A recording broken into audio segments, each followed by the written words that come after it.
Habib on line YouTube channel میں آپ کا استقبال ہے۔ محترم ناظرین، علماء کرام کے ہر طرح کے دینی، علمی، اصلاحی بیانات اور پیغامات محبت کے لیے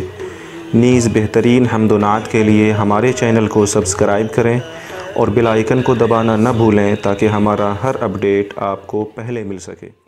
دوسرا معاملہ جو اس وقت ہمیں عرض کرنا ہے وہ صدقہ فطر کا ہے۔ ہم سب جانتے ہیں کہ ہر ایسا بندہ جو نصاب کے برابر مالیت کا مالک ہو، نصاب کے برابر مالیت کا مطلب آج کے زمانے میں روپے کے حساب سے اگر دیکھیں تو جس آدمی کے پاس تقریباً 26,000 روپے کی مالیت کے برابر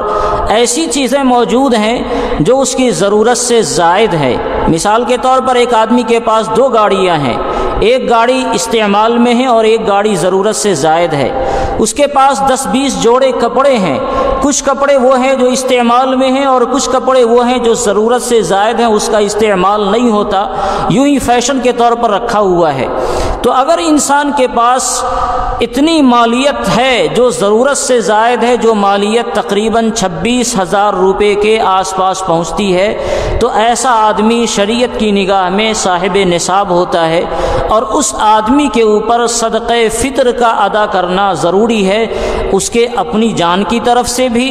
اور اس کی ماتحتی میں جتنے لوگ زندگی گزارتے ہیں، اس کی اہل و عیال ہیں، اس کے بچے ہیں یا اس کے نوکر ہیں یا جو لوگ بھی اس کی ماتحتی میں زندگی گزارتے ہیں، ایسے تمام لوگوں کی طرف سے صدقہ فطر کا ادا کرنا ضروری ہے۔ آج کی مقدار میں امارت شرعیہ نے صدقہ فطر کے لیے 40 روپے کا اعلان کیا ہے۔ ہمارے یہاں جو گیہوں کی قیمت ہے اس کے اعتبار سے یہ رقم تھوڑی سی زائد ہے، مگر امارت شرعیہ کا اعلان ہے اور اگر اللہ کے دربار میں تھوڑا سا زائد دے دیا جائے تو اس میں کوئی حرج بھی نہیں ہے، حساب کرنے میں بھی آسانی ہوگی۔ اس لیے